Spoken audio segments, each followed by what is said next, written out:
Hello everyone out there in YouTube land. I am the Scent Maven and welcome back to my channel Shopping in Scents. So today I have a different kind of video for you. I have a movie review of Joker.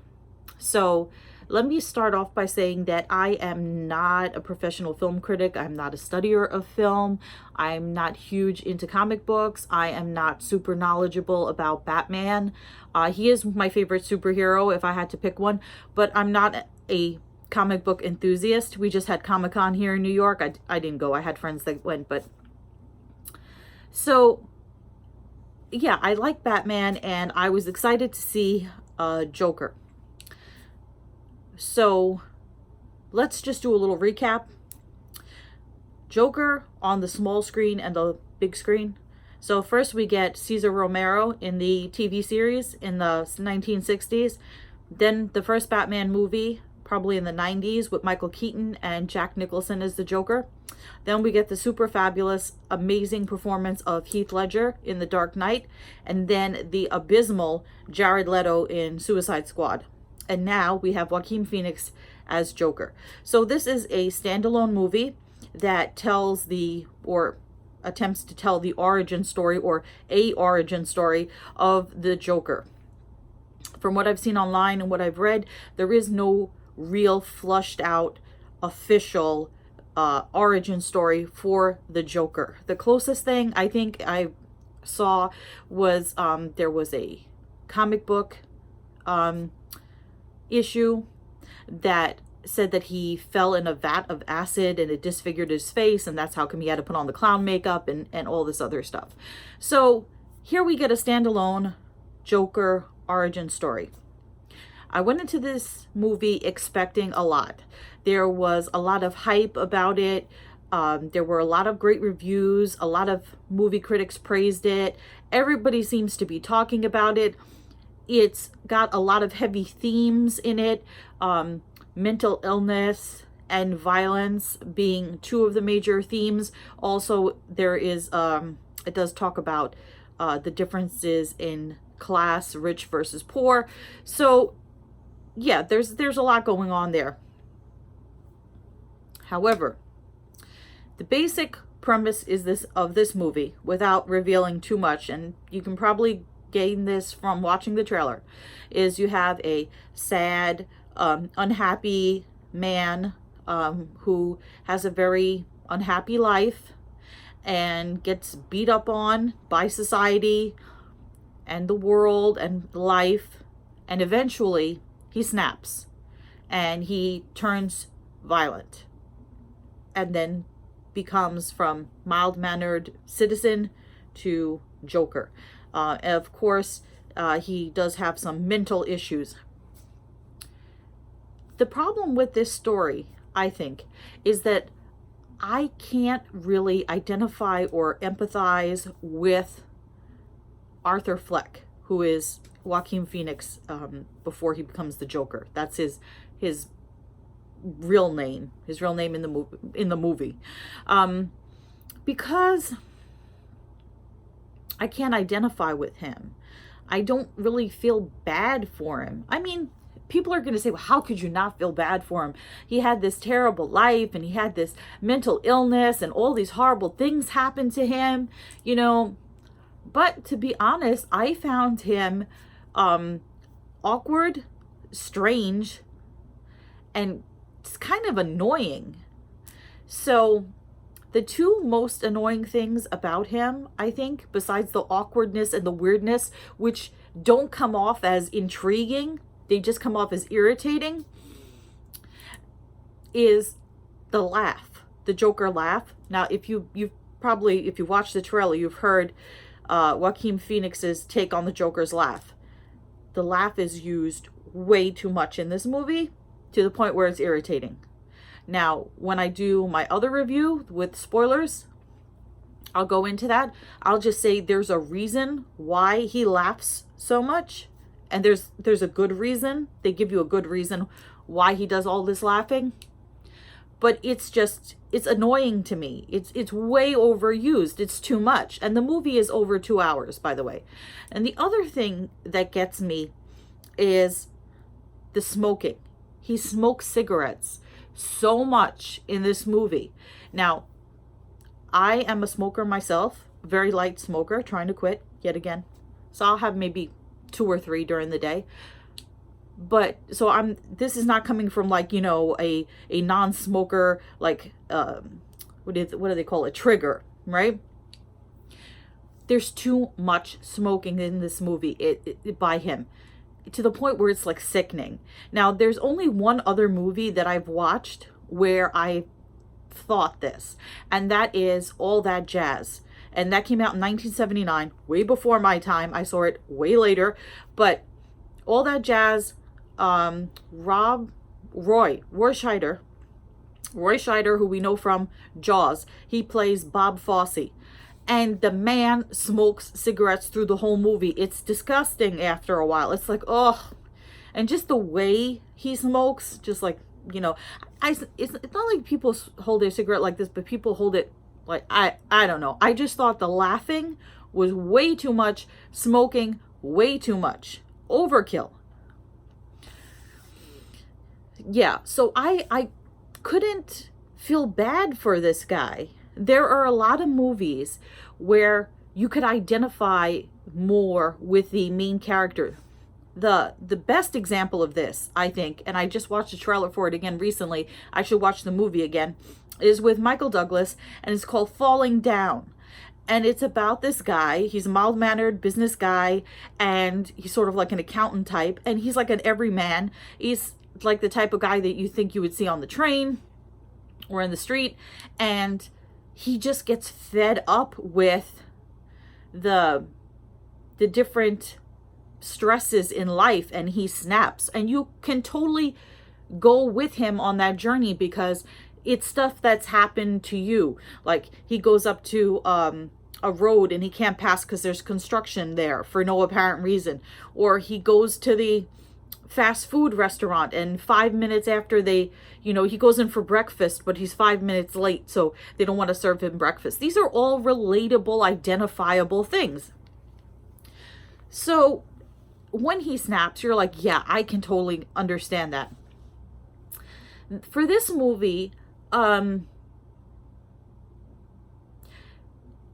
don't feel bad for him in the same way that you don't feel bad for serial killers. Not saying that he's a serial killer in this movie, but I'm saying, like, you know, every time, like, if you watch the Biography channel or something, and you'll see not movies, but biographies or documentaries on serial killers like John Wayne Gacy or Ted Bundy or Jeffrey Dahmer or any number of Son of Sam, Charles Manson. All these people have had sad lives before they turned into being killers. And do we really feel sympathetic for them? Do we really say, oh, that poor man, he had a sad life, so that gives him a reason for going around and killing people? It's so in the same way that I couldn't feel for them, you know, I really couldn't feel for Arthur Fleck. That's probably a bad example. I can just imagine the comments I'm going to get on this. So he's not really identifiable. Now, like I said, in the movie, he has this, he turns because he has this sad life, and it's combined with this mental illness. Now, if you guys have seen Girl Interrupted, Winona Ryder's character, Angelina Jolie's character, way more believable. And not just because I'm a woman. So, yeah, I didn't find him, I didn't care enough about him as a character to care about what happened to him. And I have to say that the movie is a very slow burn, meaning that the majority of the film is pretty unexciting, uneventful, until you get to about the last 20 minutes. Then it starts to get, I don't want to say really good, but much better. There are people that have related this movie to Taxi Driver with Robert De Niro, and Robert De Niro is also in this movie. Now, I only watched Taxi Driver once. That's another movie that gets a lot of high praise that I could take it or leave it. Um, so, and then it also gets comparisons to King of Comedy, which came out in, I think, 1983. I didn't even know that movie existed until people started comparing Joker to it. And that movie was with Robert De Niro and Jerry Lewis. So, in this movie, Robert De Niro, he plays a talk show host, kind of in the vein of, I want to say, Johnny Carson, because he comes out in front of these curtains that kind of remind me of The Tonight Show. People praise Robert De Niro for his small part in this movie. I'm a Robert De Niro fan. I didn't get what was so fabulous about his character in this movie. It was a character. It was an acting performance. It was okay. It wasn't super amazing. I don't get it. I don't. So, what would I say about this? Do I recommend that people go see it in the movie theater? If you can catch the matinee, like I did, and you're not paying full price, and you just want to see what all the hype is about, and you want to join in the conversation, yeah, then I'd say go check it out. But pay full price, go see it in a crowded theater at night, on a Saturday night, I don't know if it's worth it. I really don't. I far prefer Heath Ledger in The Dark Knight. That performance was an astounding performance. Because, of course, we don't identify with Heath Ledger's character, with the Joker in The Dark Knight. But his speech patterns, his laugh, his mannerisms were so captivating. Just from the very beginning, so captivating. The dialogue, so well done. The makeup, everything about Heath Ledger in The Dark Knight is just great. I mean, from the way he changes his voice tones and talks about, you know, the scars on his face and how he got them, to the part where he's dressed like a nurse in the hospital and he's visiting Harvey Dent, and he's just like awkward, dressed like a, you know, like supposed to be dressed like a woman, just his awkward, you know, even his introduction, even, well, not his immediate introduction into the movie, because I don't want to get too much into The Dark Knight, but The Dark Knight, it starts off with him doing a kind of like a bank robbery. But when we first really get to know Heath Ledger as the Joker, it's when he does the pencil trick. And you guys who've watched The Dark Knight know what I'm talking about. And that's just like a, oh my God moment. Like, I totally didn't expect that. So I would have to say that if you're a fan of Heath Ledger and The Dark Knight, you are going to be disappointed by Joker. And I would say if you haven't seen The Dark Knight, you should definitely go see it. Or not go see it. Watch it on Netflix. Watch it on DVD. But definitely watch The Dark Knight. And I think that's all I'm going to say about this. The only other thing that I would add about Joker is it's not funny. It's not humorous at all. There are two scenes that I think were meant to get like a grin out of you, or like a smile, like, oh, that's kind of funny. But I really didn't find it funny. The two scenes that were supposed to be funny, I didn't think they were funny. So, yeah. Arthur Fleck gets thumbs down from me. Just to wrap up, did anybody else find the laugh irritating? Did anybody else think the smoking was way too much? I know these are like little things in a movie, but and I know if you were watching a professional movie reviewer, they would be talking about the color palette and the cinematography and the direction and the production and the acting and all that other stuff. Do you really want me to sit here and tell you about the color palette of the movie? About the makeup? The makeup was okay. Like I said, Heath Ledger, way better. The makeup was... The costume, they say the suit was purple. It looks maroon to me. Joker always wears a purple suit.